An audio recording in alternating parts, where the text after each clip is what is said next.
Hello and welcome to Center for Victory's podcast of Your Best Day Yet. Here at Center for Victory, we're here to help unlock, reinforce, and enrich relationships through personal and professional development. I'm Eric Guy, Chief Victory Officer here at Center for Victory. With us today, Mr. Kyle Kunkel. We're going to jump right into this. Kyle's been a good friend for a long period of time, and we'll share that with everybody today. But he brings an interesting perspective on things. But I'm going to shut up really quick here, Kyle, and just ask you to share, what you currently do now, as well as if you could go into your leadership journey, how you got to where you're at. And then we'll get into some of the other things with the company that you're currently at as well. Awesome. Eric, first of all, thanks for having me. I mean, this is a fun experience, and obviously our friendship dates back many years. And so, I've been looking forward to this and excited to go through a full podcast because I've obviously watched quite a few of them. So okay, wonderful. It's interesting being on the other side. But yeah, so, my name's Kyle Kunkel. I'm Vice President of Laurel Holdings. We are a third generation family business. So we run 5 subsidiary companies, including we have a machine shop in Hastings, Pennsylvania that makes small couplers and parts. It's Hastings Machine Company. They supply to the soil stabilization and concrete reinforcement industry. We have a company that's called Safari Contract Cleaners, which does regional commercial cleaning for banks, industrial facilities, medical facilities. We have a company, National Gunite, which is they do rehabilitation of sanitary sewers and culverts. They go in and shoot concrete and string up rebar and restabilize failing infrastructure. We have a company, Laurel Management, that is doing utility services and pipeline construction work, predominantly for municipalities. And then we have a small cutting tool distribution company that supplies machine shops in the region. We're based out of Johnstown, Pennsylvania, and it's been a fun journey. I've been with the company now since November of 2019, and really a big part of my job is the people side of things. Mm-hmm. It's helping people develop, succession planning. Obviously, as a family business, it's a big part of preparing for the future and continuing the businesses. So I guess to get to your question kind of about, my leadership journey, I didn't originally come right back into the family business. I spent 5 years outside of the company, and I knew the family business was always an option, but I, went back and forth on what, when would be the right time, or if coming back was, really the right thing to do, or the right career path for myself. And I think there's a couple of reasons kind of went into that. One was after school to really see if that's the career path I wanted, to see if being in the family business and some of the industries we're in, if that's really where I thought I could add the most value and be successful. For instance, started out originally in the sports industry, and was kind of following a passion as an athlete, and I played a lot of sports growing up, but I realized quickly that, one, there wasn't a lot of opportunity to support my family and make a good living in the sports industry. It's a tough industry to get into, and even tougher to really support yourself. And then also a lot of it was in places like New York City, and I realized that wasn't quite my lifestyle, or the way I wanted to live. Second reason I kind of didn't come straight back into the business was I wanted to prove to myself that I could be successful outside of a family environment. That's obviously I've always had a chip on my shoulder to go out and prove myself and to work hard, and so that was important to me.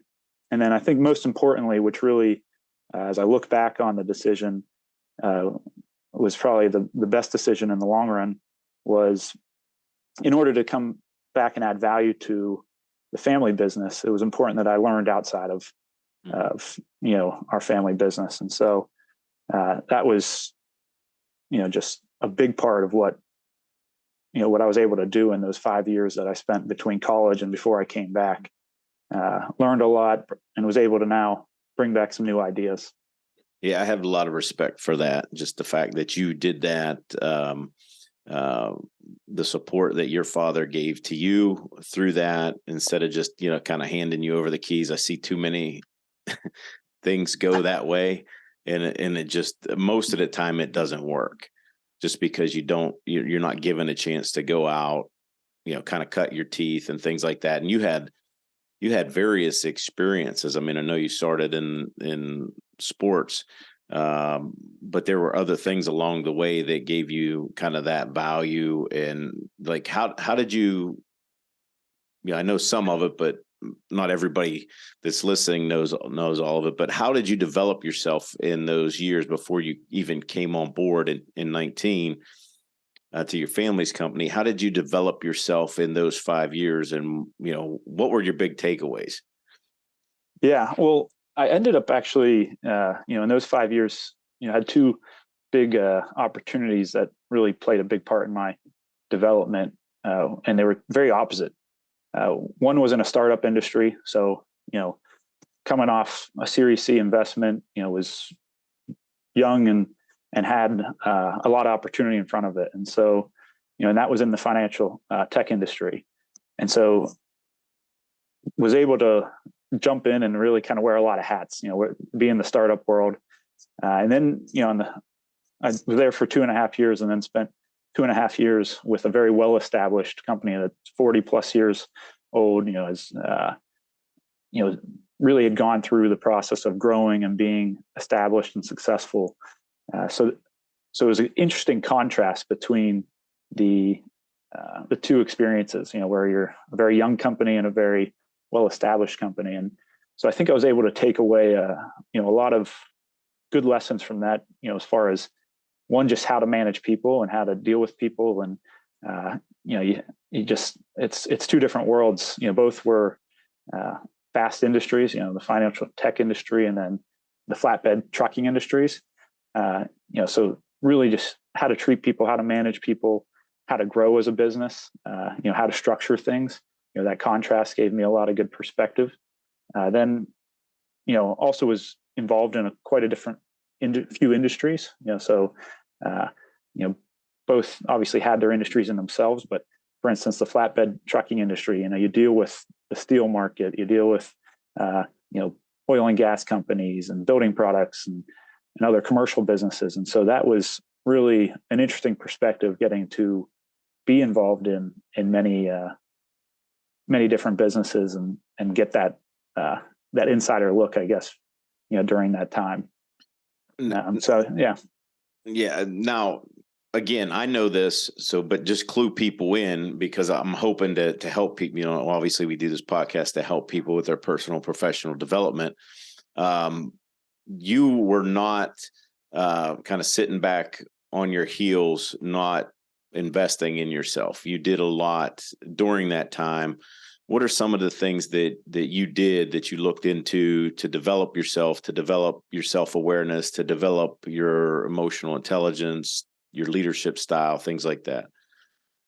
Yeah, well, I think, as I'm a big promoter of emotional intelligence. I've just throughout my life, it's been a big theme, whether it's from mentors in my life or, classes, at school or, different experiences. Emotional intelligence was a big thing to me. And so I was always striving to try to increase that emotional intelligence and strengthen that muscle.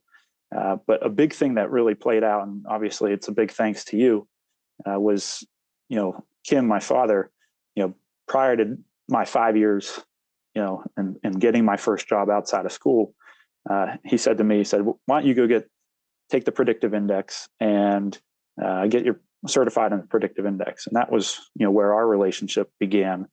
And that was, I think most people, when they go in and learn about the predictive index and begin to understand that, they're already in the business world. So they've already had those day-to-day people struggles, those day-to-day, management of people or dealing with tough people in the workplace.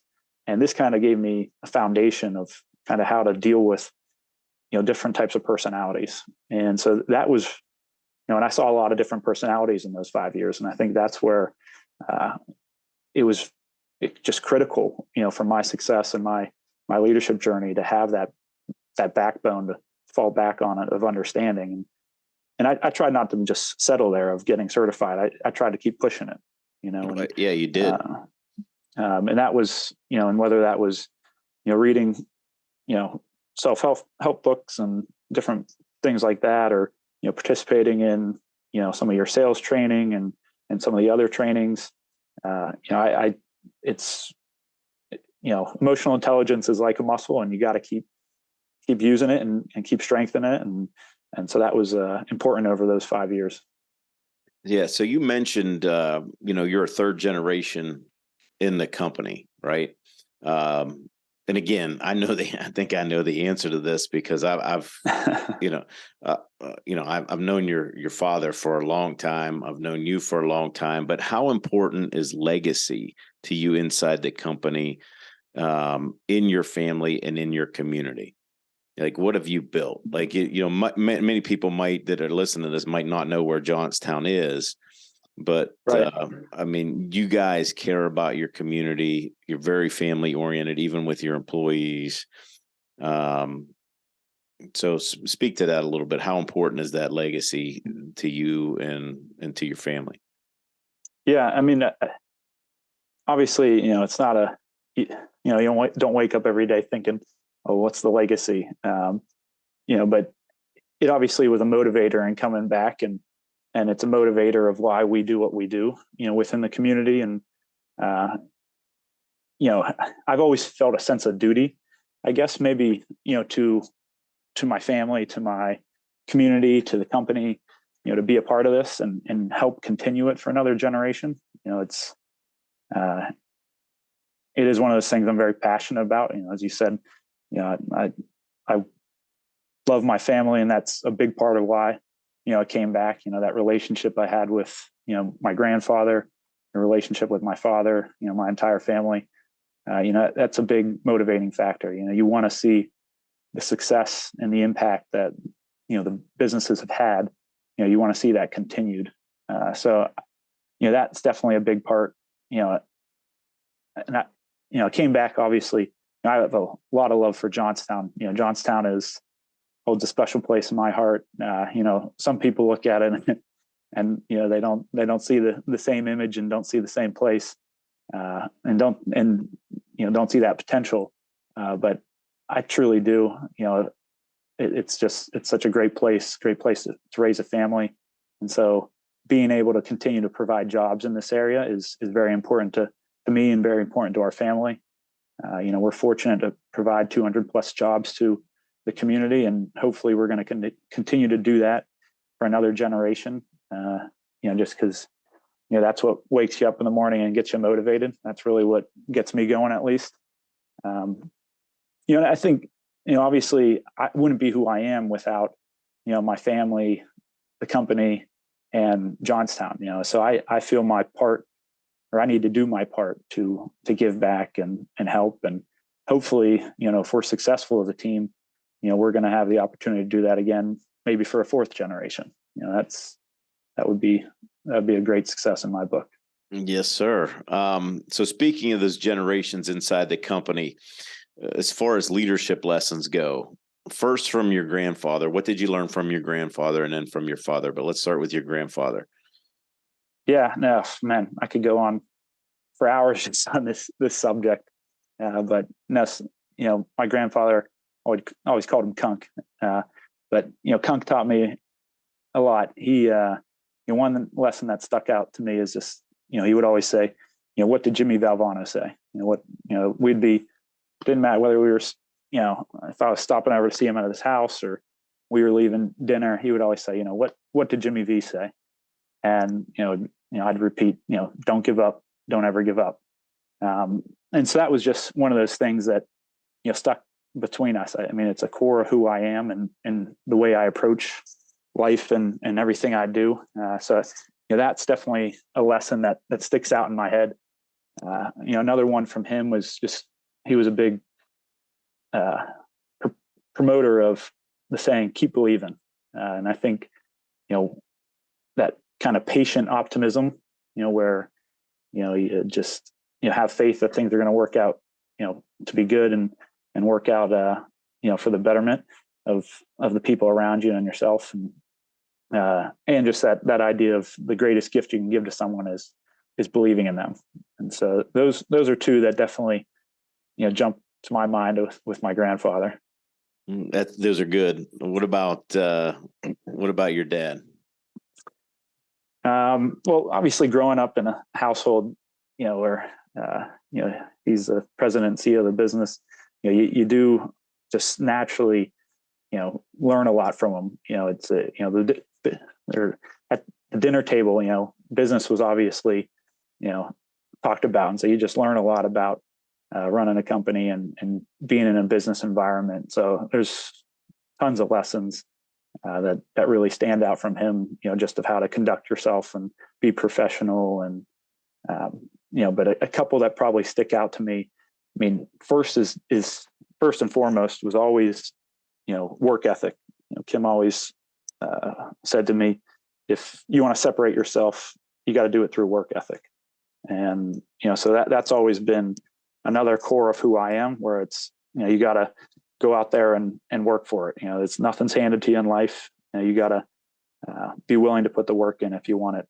And, and that was always something that I've held very true to myself. I mean, even I can remember back when I would do interviews, I would always say, I want to be the hardest working person in the office. And if I'm not the hardest working person, I'm going to make a really good team with, the guy who's outworking me. So, that's just, a big part of what we do. I think another one is keep the small things small. That was something he would repeat to me. And, that goes kind of back to that emotional intelligence and kind of having that self-regulation and self-awareness, just kind of thinking about what's really important in the long run. And that would, originally started when my sister Lindsay and I would get into little tiffs or arguments, the typical sibling stuff. And, he would say, keep the small things small.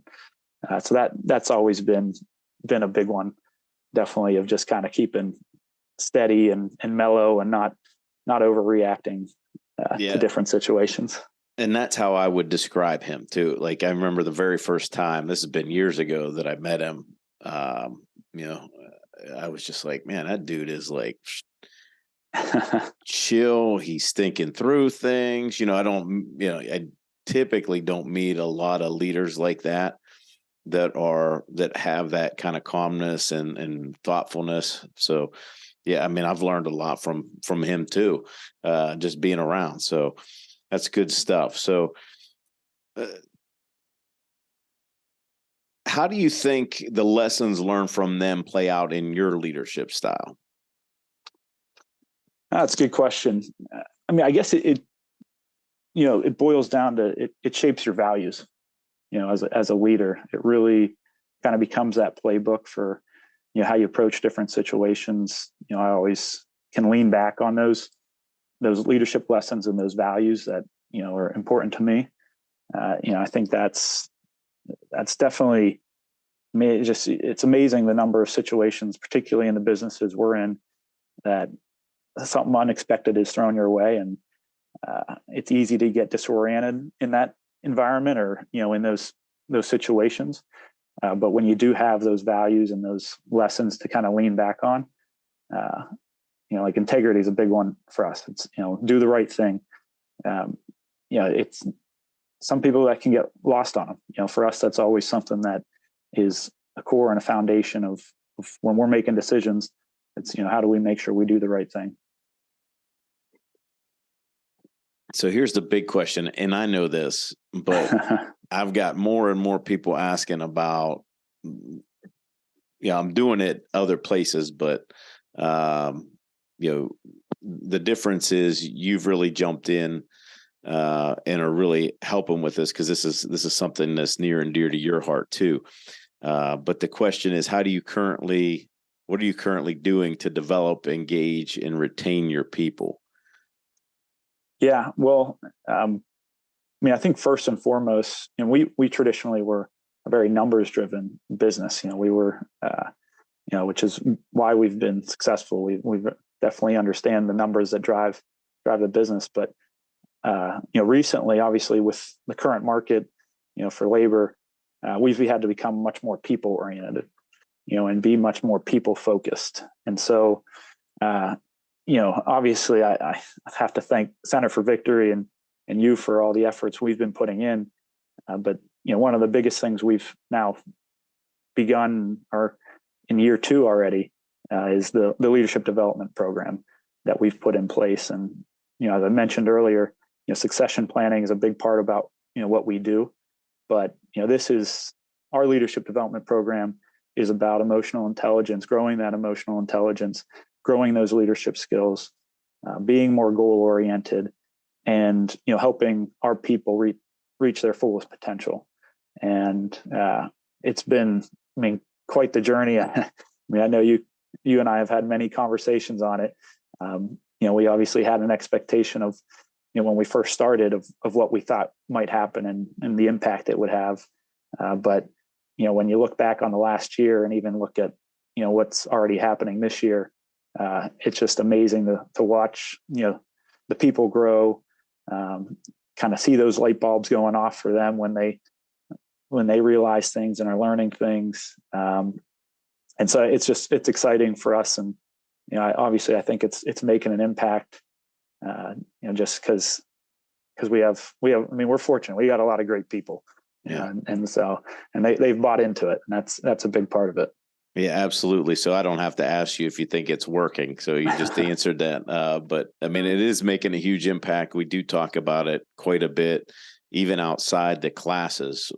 We spend a lot of time talking about it, even just how to make it better. Like, what do we learn from it? And that's why I said it's kind of nice that you've brought yourself in there. I don't have, when I do this program, a lot of times I don't have typically a leader spend that much time, but it's been unbelievably valuable. And I'm going to go back to what I've said to your employees that are in those classes. When I have conversations where you're not around, and something that you said about your grandfather, just kind of keep believing, right? Mm-hmm. And just keep believing. And that's the message that I've given them, because you're authentic in that, and you do believe in that. You have to, because the effort that goes into that, the preparation, the time, the pulling in everybody, it's definitely worth it. It's made a huge impact. And I think it's going to have I don't think it is having a trickle down effect on those leaders who are out there doing it now, seeing things differently, doing things differently. It's making a big impact on the people that report to them. Yeah, no, it's an exciting time. I can't wait to see what all we continue to accomplish, just because, every time we come out of one of the leadership meetings, I know the two of us, we're both just energized and having a lot of fun. Yeah. And I love to see the excitement in folks, especially the folks that are now in their second year, just tons and tons of excitement. And, even from where they started. And I think, it doesn't take much, but people have to do it. Yeah. You have to invest in people, especially nowadays. You can't do it the old way. There was more out this morning on, the labor market and things like that, and how tight it is. And, this whole, challenge to get good, talented people in. And you do have good people. You have a good, solid foundation, good, solid group. It's just keeping them, right? Right. Yeah. Because now people want the folks that you have. Right. And it's like, how do we keep them involved, keep them engaged? And, and some of these people, again, so where do you start? You start in your whole company. You have all your subsidiaries doing this, right? And they're learning from one another. And it's a fantastic, and I'm kind of getting on a soapbox here a little bit, because I do get excited about it, because I do leave energized from those meetings and the things that I hear after those meetings. You know, hey, Yeah. I did this. And it's not just, we're not just focused on their professional side. I mean, we're really focused on the whole leader. Like, what are you doing in your personal life? What are you doing in your community? And, you know, so we're hearing stories about that as well. Yeah. Well, I think that's one of the most important, piece of this is it's, if you want to become a better leader, it's not just becoming a better leader in the office. It's becoming a better leader, both in your personal and professional life. And I think part of that goes to just understanding, you used the word earlier, but what your authentic leadership is or what your leadership brand is. Because, I realized it early on and was fortunate to, but I think it's something that a lot of people fall into the trap of saying, well, either you are a leader or you're not a leader. And it's unfortunate that people sometimes think that way because everyone's a leader. It's just finding your own style of leadership and finding, what's authentic to you and how you can add the most value. We don't need more, someone to try to be Eric Guy. Like, we're going to let Eric Guy be Eric Guy. You're going to do that best. And, I think that's something we talk to our people about. We don't want you to try to be, someone you're not. We want you to be, who you are and be authentic. Okay. Last question. What do you want to be? What do you want to be remembered for? Oh, this is a toughie. No, I guess, it's just big picture, it's just having a positive impact on the people I interact with on a daily basis, whether that's in, little ways or big ways, that's important to me. I think if I can have a positive impact on people,